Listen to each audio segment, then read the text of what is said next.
Hi, welcome to Silver Screen News with us, the Silver Screen Dudes. I'm Anthony Jordan. I'm Nicola Rowe. Okay, peeps, you know it. It's Thursday if you're tuning in on a Thursday, but this is our part for a Thursday. It's the Throwback Thursday, hashtag TBT. We're going back 10 years and 20 years. I have to sigh because I was there, and sometimes this guy likes to shock me, and I just have to, really 20 years ago? I'm like that old? What we're trying to do is memory lane for those of you who are in our generation and above, and introductions to those of you who are 18 and under. That's the best way to do it, really. That's right, AJ. I like to shock you, and I like to shock you guys out there. So we're going to start with our movies which are 10 years old. Now, normally it's the movies which are 20 years which kind of get me and go, wow, has it been 20 years already? Funnily enough, this week it's one of the movies in the 10 years that even wows me. All right, hit me. So I'll start with the lesser scare, okay? First off, the movie that brought Joaquin Phoenix his Academy Award, Walk the Line. He'll walk the line. The Johnny Cash biopic, yes. Fantastic. Hey, I'm Johnny Cash. Oh my gosh. I'm just, do you know what it is? It hits me that that's 10 years ago, and I'm thinking what else I was watching, because there was a big Johnny Cash craze at that time. The film really put people... Burn like a burning ring of fire. Yeah, that's what I'm going to say, the ring of fire. Yeah, and shock you, I doubt. I'm not the biggest country fan. I have nothing against country. There's a few country songs I followed, but there is no denying the power and impact of who Johnny Cash was. Elvis, all those cats. Yeah, and very powerful in the world of country. And furthermore, Joaquin Phoenix held it fantastically in that movie. It was very much one of those roles where you forgot that you were watching an actor. He really got into the role. He was unbelievable at it. I mean, I'm not the biggest country lover either. I like some of it. I wasn't that familiar with Johnny Cash, put it this way. I am now. Yeah, exactly. I knew the name, not the story. And the movie did its part. It was, and I read up a bit about him too. It was a good insight into his life, into how his relationship was with other people, his personal demons. Yeah. Check it out if you haven't seen it, guys. If you want, Joaquin Phoenix, who's not everyone's cup of tea. I'm personally a big fan, even when he's pretending to be cuckoo. You saw that, didn't you? Yeah. That was brilliant. Joaquin, I'm sorry you weren't here down. Oh, God. But I was actually going to defend him and say he's done so. He's amazing. He's a good actor. I would. Okay, he's not top of my list, but he would never be at the bottom either. He's a very powerful actor and great method actor. Yeah, and he said he had the world thinking he wasn't here anymore.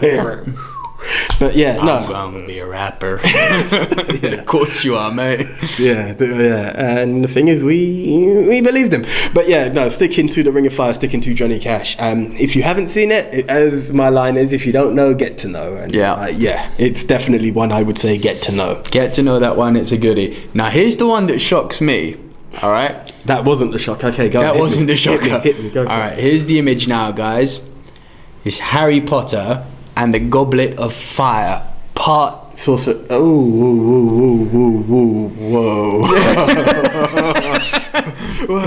Mr. Radcliffe, how you have grown. Wow, if that was part 4... In age, but not in size. That was part 4. Listen, I'm not here to talk about Harry's wand. Right, we're gonna go. I wasn't talking about his wand either. I was talking about his physical size. Get your mouth out. Get your brain out the gutter. No. I wouldn't be talking that. Even though he done that thing on stage, I'm not getting into that. Get your brain out the gutter. He's grown.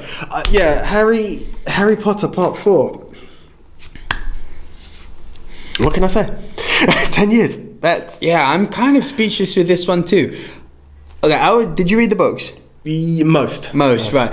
Goblet of Prisoner of Azkaban is my favourite, number 3 on record. Funny enough, yes. I think I will go with you. Reason I would say favourite, because my appreciation started to fade a bit. It just started to get a bit monotonous to me after that. Yeah. Don't get me wrong, the stories were different, yes, but it became a bit too much about Voldemort. He who shall not be named, he who shall not be named, he who shall blah blah blah blah blah blah. Yeah. We know what we're building up to, right? This is it. Yeah. There was a few shockers along the way. Someone dying, no spoilers if you haven't read them. In part 6. The big death, as people call it. But look, I thought as a movie, number 4 actually disappointed me quite a bit, because in terms of the story, it actually, you know, the Tri-Wizard Tournament, the Wizarding World Cup, and the dragons, and there was a lot there. There was a lot there that should have made for a much, much, much better movie. That's not to say it was bad, but it doesn't stick in my mind the way that maybe Part 6 or that maybe Part 3 does. And I thought that given the amount of action that was in this one, especially during the Tri-Wizard Tournament, I thought could have and should have done more with it. I mean, it was cool to see Voldemort for the first time embodied, played by Ralph Fiennes, as a kind of, you know, okay, so this is what the situation is, and that's how we're going to evolve from here in the movie. But I wanted more from it.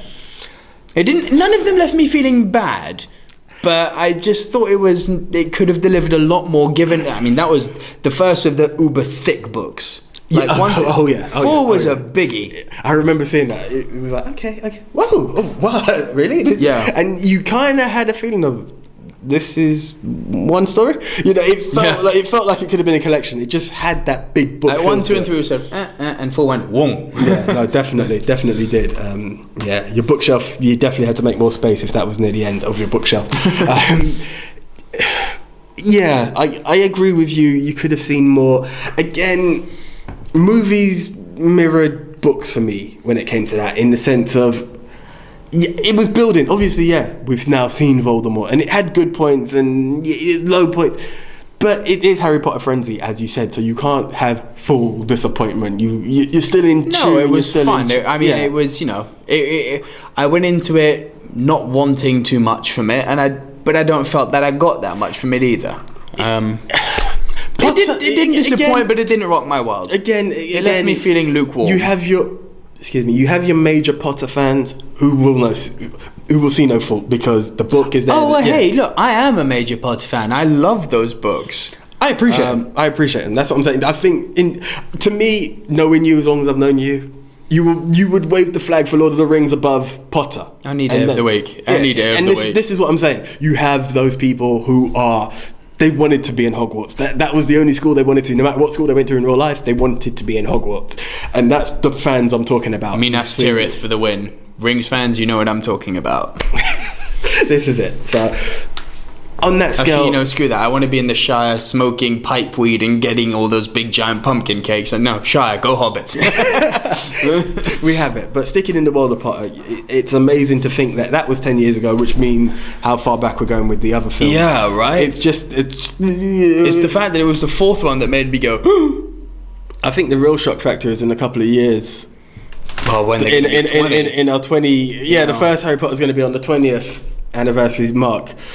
Wow. Okay. Moving on. And it feels like it's just around the corner. You know, we mentioned on the Silver Screen News show last week that one of our stories was Eddie Redmayne. The first shots of him coming out. Links should be right above AJ's head right now, and there'll also be a link for that show in the description below. But it feels like yesterday, and it doesn't feel that between the last Potter movie and between the new prequels there's been that much time. It feels so fresh. So to say that it's 10 years ago, it's it's probably bigger. The gap is probably bigger than we are anticipating. Oh, well, 10 years. Between the last and this... no. Between... Yeah, it probably is bigger. Yeah. But... Yeah, wow, 10 years. So here comes the shocker. Double it up. 20 years. I'll give you a clue. Here's the image, guys. For AJ, here's the clue. Do. Goldeneye is 20 years old. So very funny that if you hadn't seen it, last week was our top 10 Bond movies, and even tougher are... Okay, I'm going to say it. He convinced me a few times. The Mount Rush... I said a few times, you didn't have to tell them. I have eyes, I can see the corner. Bond 007. As far as we are concerned, and it is the finest Bond movie that has ever been made. The best, the definition of Bond. Yeah, with the Bond. So number one on the top 10. It made the Mount Rushmore a lock-in easily. Yeah, that was the first part. That was the definite part with no argument whatsoever. Bond was the one. Goldeneye. Again, top 10 link just above AJ's head and in the description below, guys. Go check it out. Let us know what you think of that top 10 list. But yeah, on Goldeneye. I'm going to go back to what we've done in the top 10. The links are there, so it's going to sound like repetitive, just different t-shirt and facial hair's gone. Yeah. Hey, I know it's Movember, guys, but we got to work. The bosses weren't happy, you know. We're not happy. Someone thought I was trying to reenact American Werewolf in London. Yeah, it went that bad. But yeah, gonna go. Oh, it was British Werewolf in London actually. But yeah, going back, I'm gonna talk about the iconicness of Goldeneye. I said it before and I'll say it again. The best video game as well as film. Don't go into this too long. I'm not gonna go into it. It dominated the N64. People purchased the Nintendo 64. Kids, look it up if you don't know what it is. But they purchased a Nintendo 64. You used to blow in them. I'm gonna go off topic just ever so slightly. Have you ever read the back of a game cartridge? No. I think on the third line, do not blow into cartridges. But we've all done really? It works. It works. That was the only way to get the game to work when it didn't work. But yeah, it was massive. And I think the biggest thing was, who was Bond's enemy? 006. Not only did we enter the world of 00s, his best friend was his enemy. Yeah. You know, James, I was always better. I mean, it's there was so much to it. Yeah, you want to see us talk Goldeneye, guys? We're going to keep this one short. Go and watch our top 10 from last week. Links again in the description. We love this movie. It's got a very dear place to our hearts. Yeah. And it's amazing that it's 20 years old. Yeah, and it's an impact. I don't care what anyone says. It made a mark in not only in Bond, in video games, in so much stuff. In pop culture. In pop culture. In pop culture, in music. Exactly, music. Tina Turner. Yeah. Look it up again, kids. We're showing our age, but look her up. Simply the best. But yeah. Nice one. Yeah. Nice, very nice. Okay, guys, on that note, we're going to ask you, as always, a few questions. Have you seen any of these movies? Walk the Line, Harry Potter and the Goblet of Fire, and The Great Goldeneye. What did you think of them? If you haven't seen them, have we done enough to convince you to see them? Let us know. Hit us up on our YouTube channel. Leave your comments below. Give us the thumbs up and like us. You can also message us on Facebook you can like us there too at Silver Screen Dudes. Find us on Twitter at Silver Screen News. Follow us there and hit us up on Instagram, Silver Screen News. That's the one. So on the throwback scale, that's been our throwbacks, 10 years, 20 years, and we will catch you next week. So for myself, Anthony Jordan. For myself, Nico Lero. Signing out. See you guys.